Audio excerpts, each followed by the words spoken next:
Good morning, everybody. This is Robin, or Texasmom 2011, and today I am filling in for Jen. So this is Friday's edition of Back to Basics WLS. We are talking about this week what advice can we give to people that are thinking about getting weight loss surgery. And there's been a lot of great ideas, or a lot of great advice this week, and especially Janine's yesterday. I mean, she covered almost anything you can think of. So it was a great video. If you haven't seen hers yet, please go watch it. For me, I'm going to say some of the things that almost everyone else has said. Research. Make sure you research every surgery. Once you choose a surgery, make sure you even research it more and more. Get on Facebook, talk to people that have had it. Watch YouTube for people that have had it. Ask questions if you need to, send them messages. Anything you can think of. Make sure you understand exactly what you're getting yourself into. No surgery is a magic cure. With everything, you still have to work at it. Weight loss surgery is not easy. It does help us control our portions, and that's about all it does. There's a few little other things. Some people get dumping syndrome with the RY when they eat too much sugar. Some VSGers have not necessarily a dumping syndrome, but we're sensitive to sugar. In the very beginning, I was very sensitive to sugar. It made me very nauseated.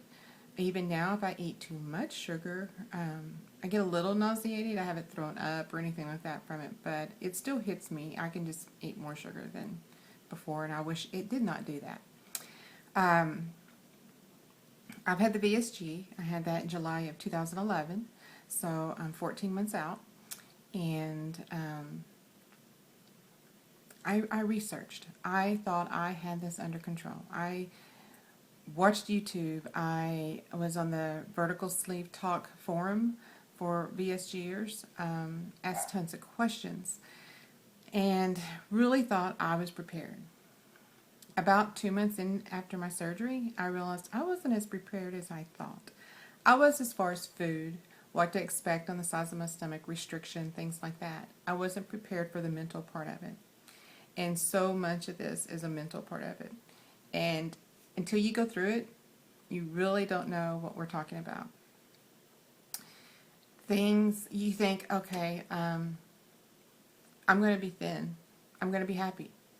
If you've been sad, been depressed, had problems in your life, we all think if we're thinner, have more self-confidence, it's going to solve our problems, or pretty much close to it. It doesn't. It didn't necessarily make me the social butterfly that I've always wanted to be. I'm a very quiet person and shy, and I always felt like, and I'm sure it did, my weight held me back. I didn't want people to look at me. I didn't want to be the center of attention. I didn't want to be in the middle of a room. I didn't want to be up on stage giving a speech. I didn't want anyone to look at me. I'm still that way, but I know that it's old habits. It's because I did that for so many years. It just becomes natural to me not to want to do those things. So I push myself, and that's a mental thing. It's really, really hard to push yourself to get out there and do the things in my head I want to do, but at the same time, the anxiety and being frightened of it and the fear overtakes that. So make sure you're prepared for that. You will go through it, and it's different for everybody. It can be for any different reasons, a mental part of it. You're going to have to change the way you eat, of course, what you eat, depending on which surgery you have, and everybody's different. I'm a VSGer, and there's VSGers that can eat, that's a year or two out, can only eat 2 to 3 ounces at a time. I can eat 4 to 6. I can push it to 8 if I wanted to, depending on what food it is. We all have slider foods. It's different for different people. Greek yogurt is not a slider food for me, but it is for some people. It's a thick yogurt, and it stays with me for a while, kind of like an oatmeal. Popcorn, slider food. I don't get that, but so you've got to realize that there's going to be some things you can eat more of than others. Things you will have to give up, or you should give up, put it that way. Everybody says no carbonated drinks. Do not drink carbonated drinks. It will stretch out your sleeve, your pouch, whatever you have, because of the carbonation. It's going to. I don't want that. And that was probably one of the hardest things for me to give up, was Diet Dr. Pepper. That was my nemesis. I loved it. I lived on it. That's all I drink all day long.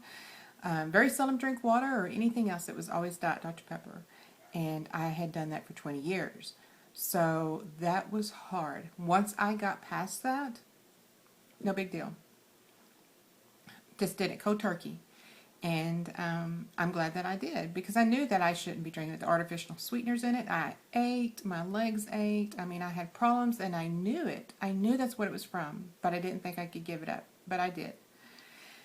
And I don't want to go back. I'm not going to try that little sip again and think, oh, I'm going to start bringing it back into the house. And, you know, a little bit won't hurt me. Number one, I don't want my sleeve to stretch. And number two, I don't want to start another old habit.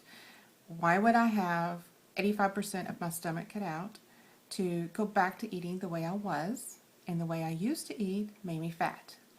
So you've got to think about that. It's not just get the surgery, eat smaller amounts of all the junk food, and be healthy.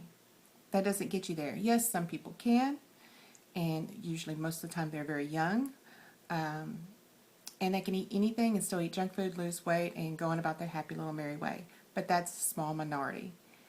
The majority of us have to change the way we eat. If you actually do this to get healthy, and almost every patient will tell you, I'm doing this to get healthy. But the side effect is you're going to get thin. If you really, truly want to get healthy, then change the way you eat. Think about it today. Start before your surgery. It's got to be something you can live with. But I will guarantee you this. It gets easier after surgery. I promise you it gets easier, because the part of the stomach for me that they cut out had the ghrelin in it, which makes me crave foods, makes me feel like I'm hungry, all that kind of stuff. There's very, very few times that I actually feel hunger. It's me craving things, and usually things that I eat. If I eat sweets, I crave sweets.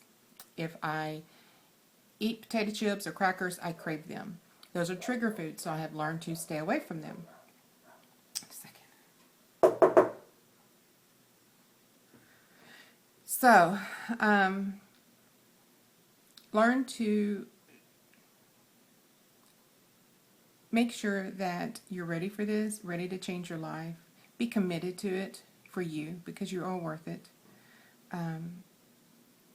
Do the research. That's the biggest thing. Make sure you're ready for it and ready to change. Trying to change the way you eat now to how you should afterwards. You think, I can't do this forever, but you can. I promise you it's going to get better. After my surgery, I've never stuck to, let me take that back.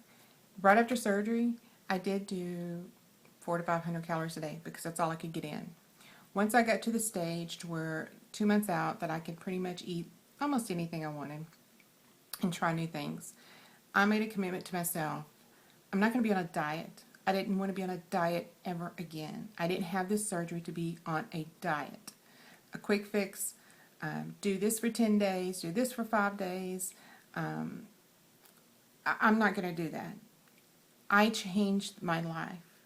I changed my body. So I'm going to change the way I eat, and it's going to be something I can live with forever.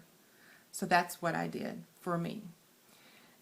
If I go back on a diet, I get those old feelings that I used to have before surgery. I feel defeated. I feel like I failed.